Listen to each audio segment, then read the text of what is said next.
오늘은 누가복음 15장과 16장을 마무리하며 정리하려고 합니다.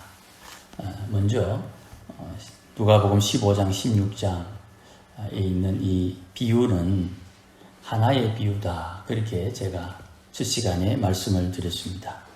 그리고 이 비유들을 가지고 하나하나 지금까지 살폈습니다.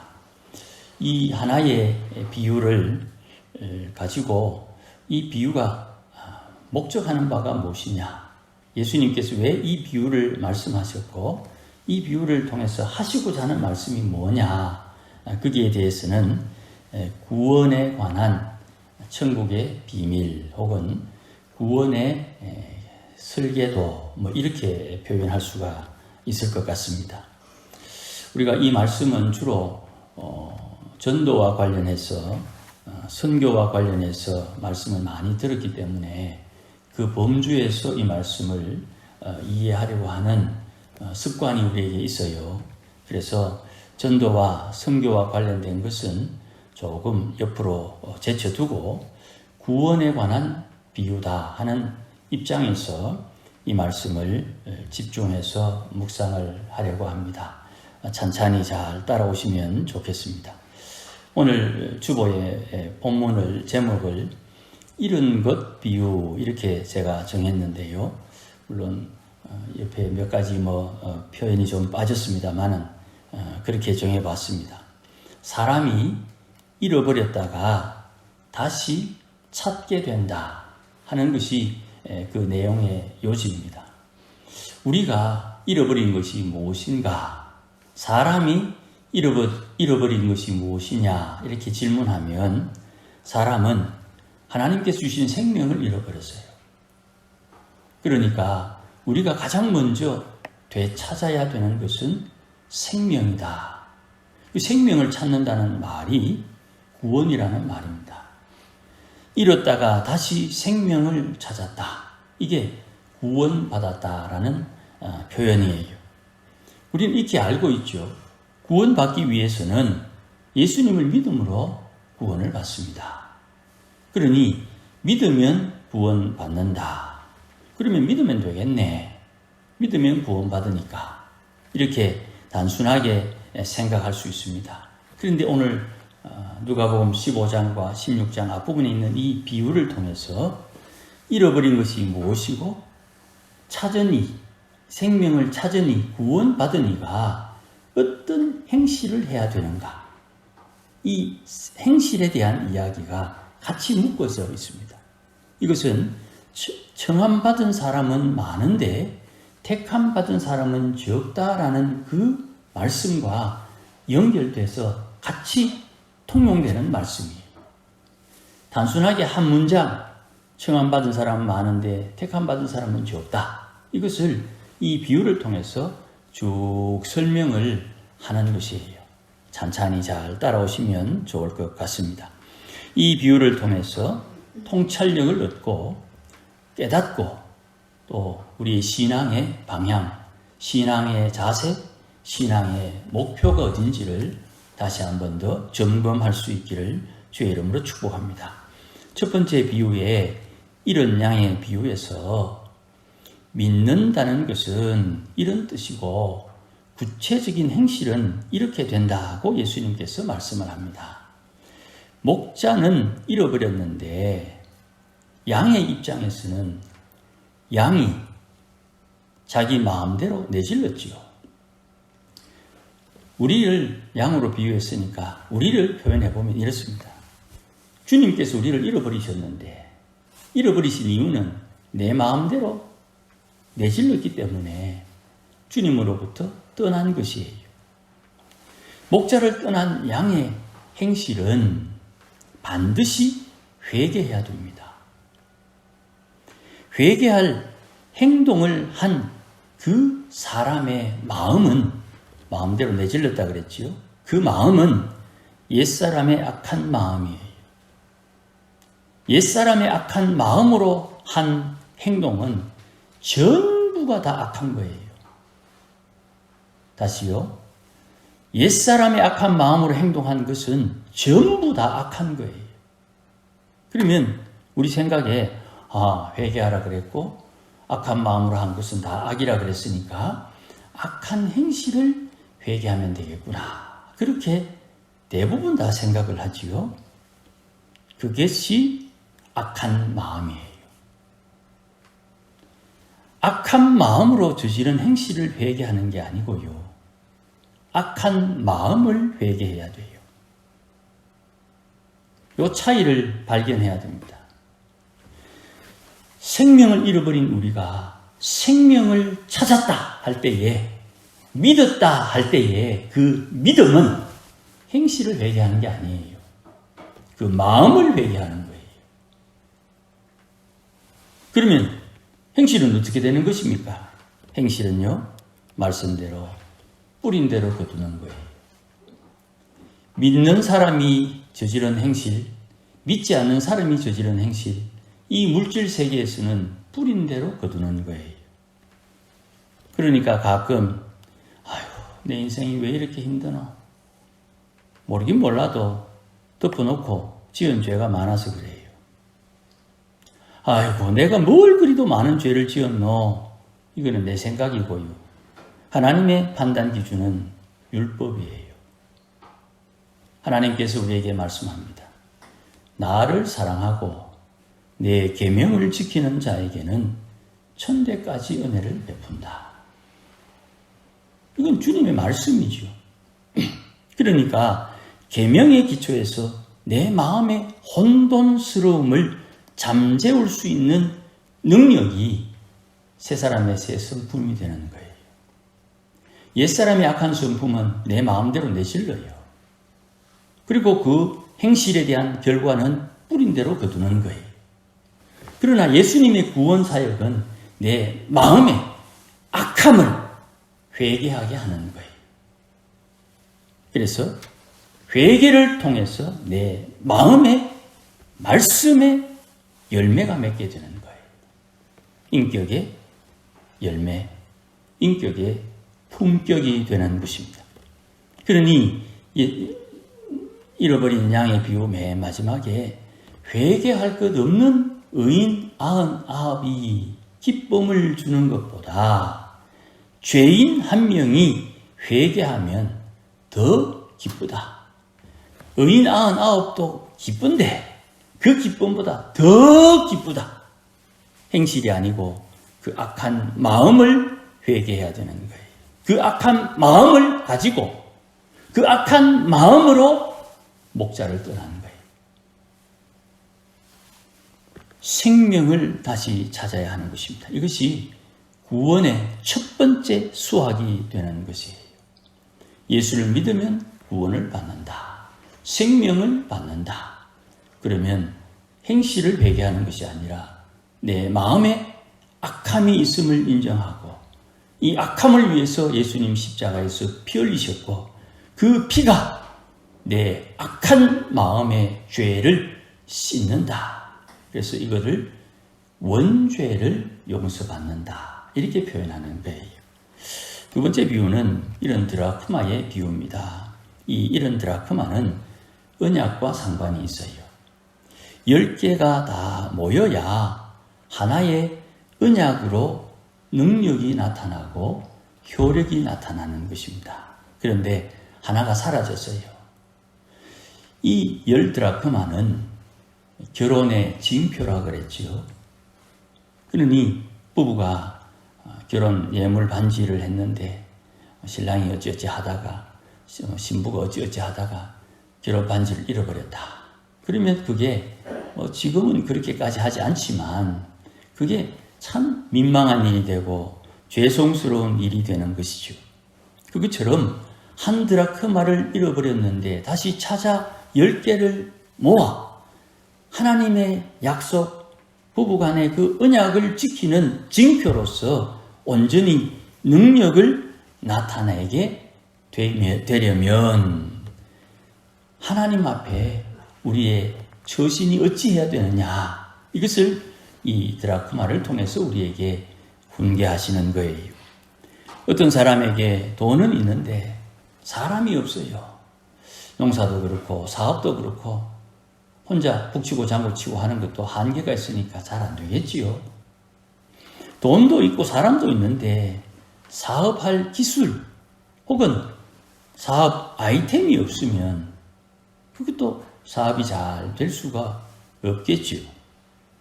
하나님의 일을 하는데 돈도 있고 사람도 있는데 기도가 없으면 어찌 되겠습니까?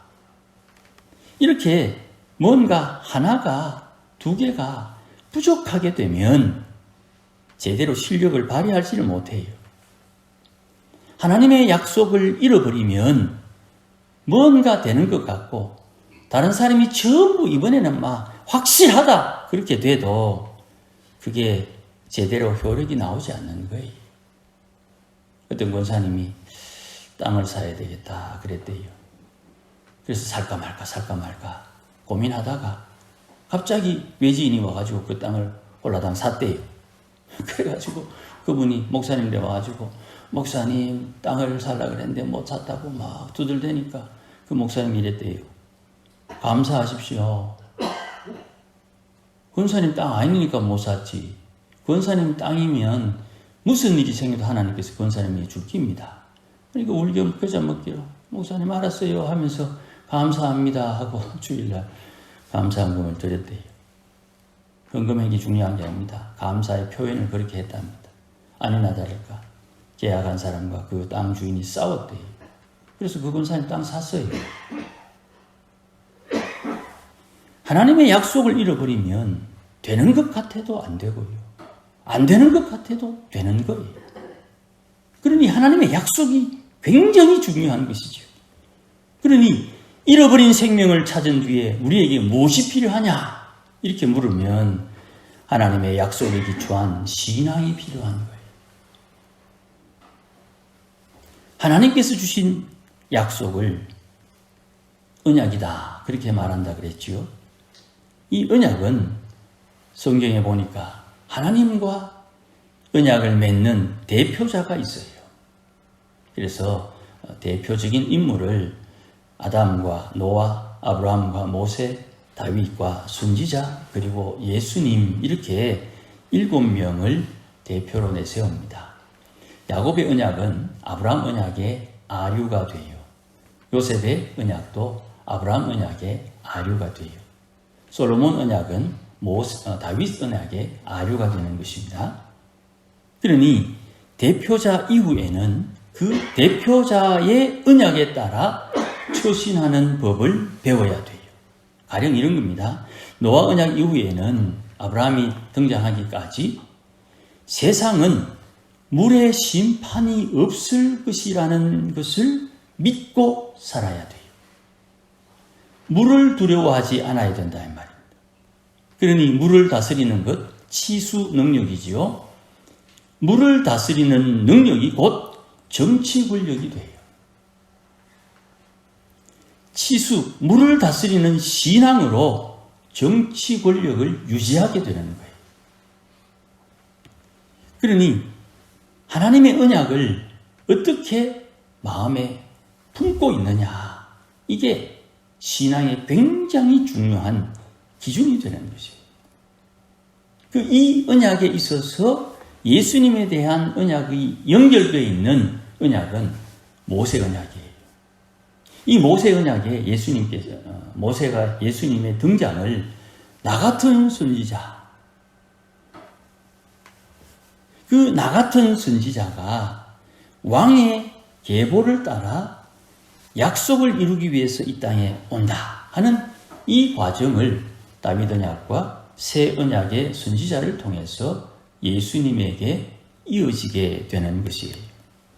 그러니 신앙을 가졌다 할 때에 구원받은 성도는 반드시 하나님의 약속에 기초한 신앙의 성장, 믿음의 성장이 필연적이어야 되는 거예요. 세 번째, 탕자의 비유도 마찬가지입니다. 아버지는 자신의 재산을 탕진하기까지 아들에게 자유를 허용해요. 그런데 그 자유가 자기를 죽이는 악이라는 것을 탕자가 깨닫고 난 뒤에 비로소 스스로 아버지께로 돌아오는 것입니다. 여기서 탕자에게 제일 중요한 것은 스스로 깨달았다는 것이 중요한 거예요.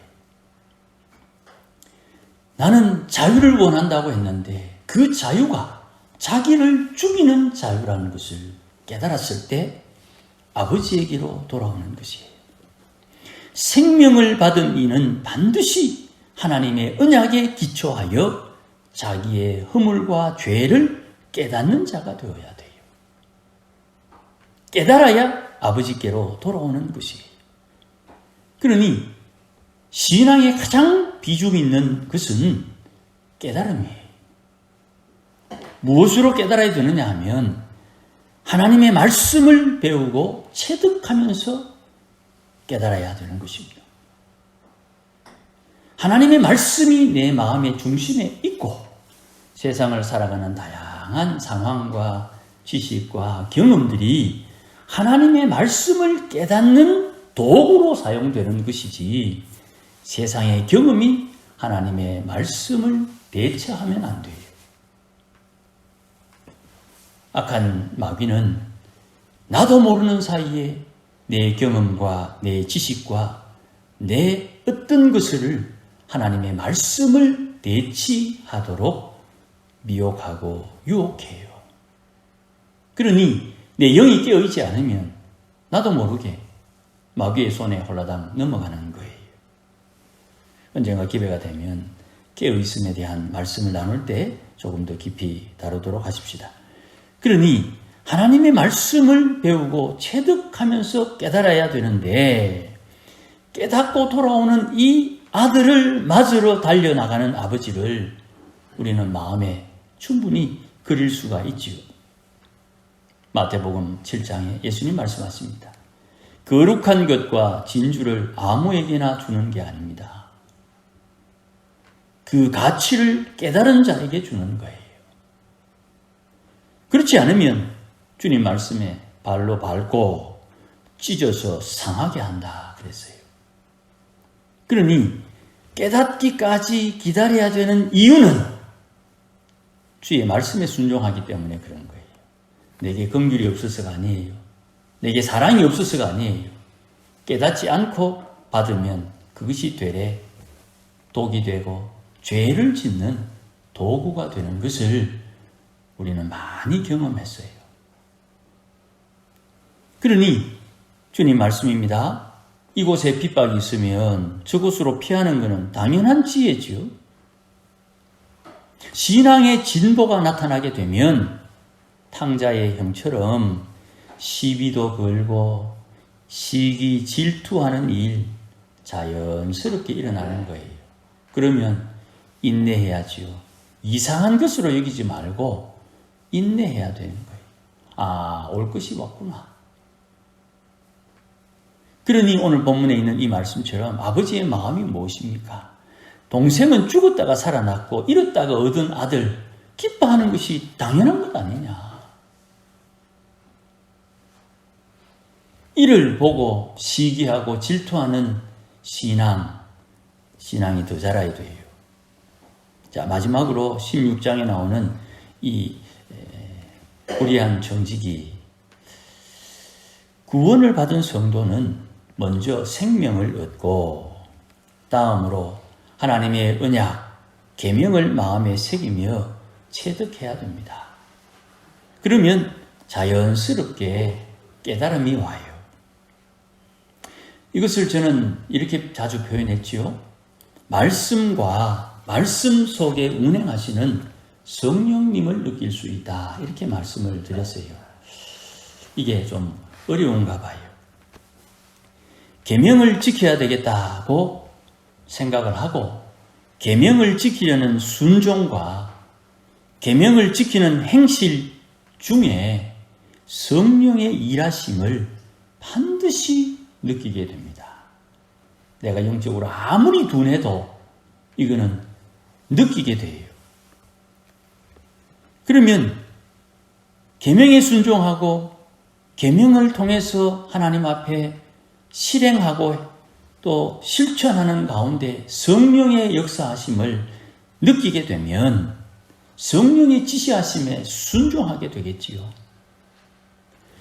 하나님의 계명에 순종하면 내 마음에 말씀의 계명의 열매가 팔복으로 맺혀지고, 말씀 속에 운행하는 성령의 지시하심을 따라 순종하면 내 마음에 성령의 9가지 열매가 맺히는 거예요. 그 삶의 인격의 열매로 하나님을 공배하는 것이에요. 하나님을 공배하는 방법이 뭡니까? 하나님의 일을 하는 거죠. 우리가 지금 요한복음을 살피고 있습니다. 하나님께서 보내신 분을 믿는 것이 하나님의 일인데, 그 보내신 분이 우리에게 말하는 거예요. 이 목사, 예, 네가 요번에 내인데 받은 그 은혜 있지? 예, 아무개 줘. 아무개 주라는 그 말씀에 순종하는 그 순종을 통해서 하늘의 상급을 준비하는 거예요. 여러분, 마태복음 7장에 내가 너희에게 시키지 않는 일을 했는데 나는 너희를 모른다, 그렇게 말씀하죠. 나는 내 생각에 가난한 사람을 돌보고 못 먹는 사람 먹여주고 헐벗은 사람 입혀주면, 귀신을 쫓아내면 이게 주의 일이라고 생각을 했는데, 정작 주님을 만났더니 내가 너희한테 시킨 거 했느냐, 이걸 묻는다 이 말입니다. 주님께서 내게 시킨 일을 내가 해야 되는 거예요. 그런데 하려고 보니까 제 속에네, 제 경험에 꼭 주님은 내인데 손해되는 것만 시켜요. 욕먹는 일 시키고 잘해주고 뒷담화 듣고 뒤통수 맞고, 그러면서도 내가 시킨 일 그거를 하고 난 뒤에 뒤통수 맞았는데도 불구하고 너는 주님을 부인하지 않는 믿음이 있느냐 하는 것을 묻는 주님의 시험을 견디고 인내하고 이상한 것으로 여기지 않고 당연한 것으로 알고 신앙의 자세로 섬겨야 되겠는데, 이게 내 주머니 뭐 나간다, 내 인격에, 내 위신에, 내 명예에 뭐 이래 나가면 이게 곤란해지는 것이, 성령의 지시하심에 순종함으로 하늘의 상급을 준비하는 거예요. 주님이 시키는 대로 해야 됩니다. 주께서 작정하고 기도하고 있는데 하나님의 작정 기간 동안 응답이 없으면 한 번 더 하면 되는 거예요. 주님이 안 시킨 거 해가지고 꾸중 넣는 것보다 없는 것 하나님 앞에 기다리는 것이 중요한 거예요.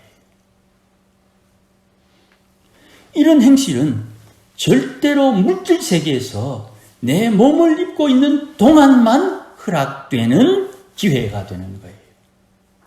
내가 내 육신을 떠나고 난 뒤에는 하늘의 상급을 쌓을 기회가 없어요.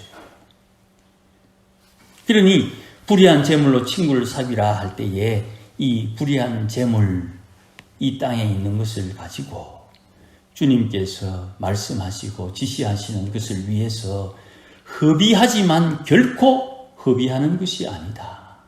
네 마음이 어디 있느냐? 천국에 있는데요. 그러면 천국에 네 마음이 있으니 거기에 보물이 쌓이는 거예요. 생명을 받은 이는 반드시 하나님의 약속에 기초하고 그 약속의 말씀을 통해서 말씀과 말씀 속에 운행하시는 성령님의 역사하심으로 내가 이 땅에 있는 동안 해야 할 바를 행하면서 주를 섬기는 거예요. 이거는 누구나 다 그래야 됩니다.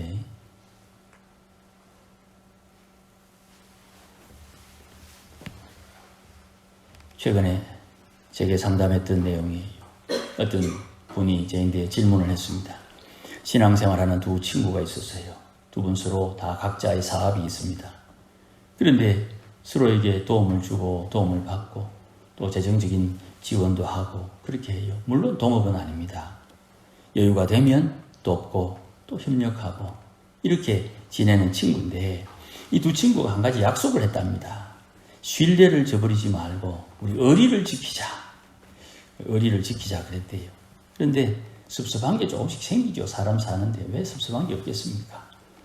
이 의리 지키자는 이 말이요. 세상 사람들은요, 섭섭한 일이 생겨도 막걸리 한잔하고 툭툭 트는데 기독교인들은 이게 참 어려운 것 같아요. 이 둘은 섭섭한 것이 있을 때 기도로 조절한다고 해요. 이게 잘 이해가 안 됐는데 들어보니까 좀 이해는 되기는 됩니다. 누구는 재정이 여유로워서 자금을 빌려주고 그리고 그 자금을 돌려받는데 시간이 좀 많이 걸려요. 물론 이자도 없고 그냥 빌려주고 또 시간이 좀 지나서 돌려받는데 또 누구는 한 친구는 기도로 은사를 받아가지고 기도 응답으로 적절하게 피할 길을 잘 알아서 그렇게 귀뜸을 해준대요. 이번에 좀 어렵다. 네 기도만 해라.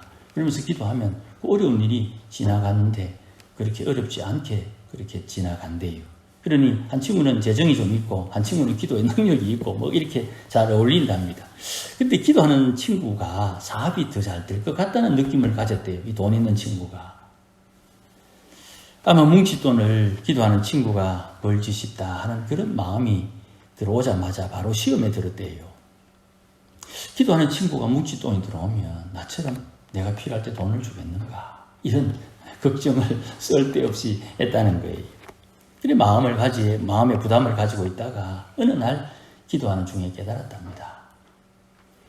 내 친구가 사업이 잘 돼서 돈이 들어오면 그 돈을 내 임대에 줄까 하는 그 마음이 내 신앙 없다는 것을 깨달았다는 거예요. 그래서 제가 몰라서 다시 물었죠. 물었더니 이런 말을 해요. 그 친구가 기도하는 중에 돈을 벌었는데 그 번 돈을 자기가 기도하는 그 하나님께서 내 임대 주지 마라 그러면 내가 아무리 어려워도 주겠는가? 저 친구 성질에. 두 번째, 하나님께서 만약에 주라고 한다면 저 친구가 하나님 지시한 대로 안 줄까? 그러니 저 친구가 돈이 있고 돈을 많이 벌고 안 벌고는 중요한 게 아니고 저 친구에게 말씀하시는 주님을 내가 아버지로 모시고 있는데 내가 그런 쓸데없는 걱정보다 기도하면서 하나님의 마음에 드는 신앙을 가져야 되겠다 하는 이야기를 제게 하더라고요. 은혜를 많이 받았어요. 내 인생에 필요한 것을 내 실력과 능력으로 가지는 게 아니에요. 성경은 분명히 이야기합니다. 돈을 벌 수 있는, 재물을 얻을 수 있는 능력을 주심으로 재물이 내게 오는 거예요. 하나님께서 누군가를 시켜서 하나님의 공급함을 받게 되는 것인데 내가 그것은 하나님께서 그렇게 일하는 것은 제쳐두고 내가 저 친구인데 어떻게 도움받을까? 돈이 좀 올 것 같은데 부자가 될 것 같은데 목돈이 들어오면 내 임대 줄까 안 줄까? 이런 마음을 하나님 앞에 깨닫고 하나님 앞에 회개했다는 거예요. 그러니 작은 것에 충성하면 큰 것을 맡기고 남의 것에 충성하면 진짜 네가 받아야 될 것을 내가 주겠다 하는 이 불의한 청지기의 비유 속에 숨겨진 있는 복음, 구원에 대한 하나님의 말씀으로 이 비유들을 좀 살펴봤습니다. 물론 충분하지는 않고 또 시간은 좀 많이 갖고 좀 송구합니다. 그러나 이 말씀을 하나로 쭉 연결하면서 예수 믿고 구원받은 내가 하나님의 약속을 따라 붙들 때 그 약속을 통해서 깨달아 내가 해야 할 일을 주님이 지시할 때 그것에 충성하고 헌신하고 그것을 넉넉히 감당함으로써 주님 약속하신 대로 하늘의 상급을 준비하고 하늘의 것을 기업으로 누릴 수 있는 하나님의 사람으로 신앙과 믿음이 자라게 되는 것이에요. 두서없는 말씀인 줄 압니다만은 우리 마음에 하나라도 잘 떨어진 말씀이 있으면 그 말씀 붙들고 기도하는 중에 하나님께서 예비하신 은혜와 복을 누리는 우리 모두가 되시기를 주의 이름으로 축복합니다. 기도하십시다. 하나님 아버지, 고맙습니다. 우리가 듣는 귀가 둔해서 깨달아도 돌았으면 잊어버리기도 하고 하나님의 말씀에 감동을 받음에도 불구하고 우리가 하나님의 말씀을 쉬 잊어버릴 때도 많이 있습니다. 주님, 오늘도 은혜를 더하여 주시사 하나님의 말씀을 내 마음에 잘 새기고 성령의 지시하심을 따라 주를 숨기며 하늘의 상급을 쌓는 이 귀한 행실로 주님을 숨기도록 은혜와 복을 허락하여 주시고 날마다 기억나게 하시고 생각나게 하시는 성령의 충만함으로 마땅히 해야 할 바를 행하며 주를 숨기도록 복을 주시옵소서. 오늘도 귀한 말씀 마음에 새기기를 원하오니 주여 은혜를 주시고 복을 주시옵소서. 예수님의 이름으로 기도하옵나이다. 아멘. 이제는 우리 주 예수 그리스도의 크신 은혜와 하나님 아버지의 크신 사랑과 성령님의 충만하심과 인도하심이 오늘도 하나님의 구원받은 주의 백성들 생명을 위하여 생명의 말씀을 따라 하나님 앞에 헌신하며 살기를 소원하고 이 땅에 사는 동안 우리의 모든 행실을 통하여 하늘나라 상급 준비하기를 다짐하는 모든 믿음의 권속들 심령 위에 가정 위에 일터 위에 자녀들 위에 우리 교회 위에 이제로 영원토록 함께 계실지어다. 아멘.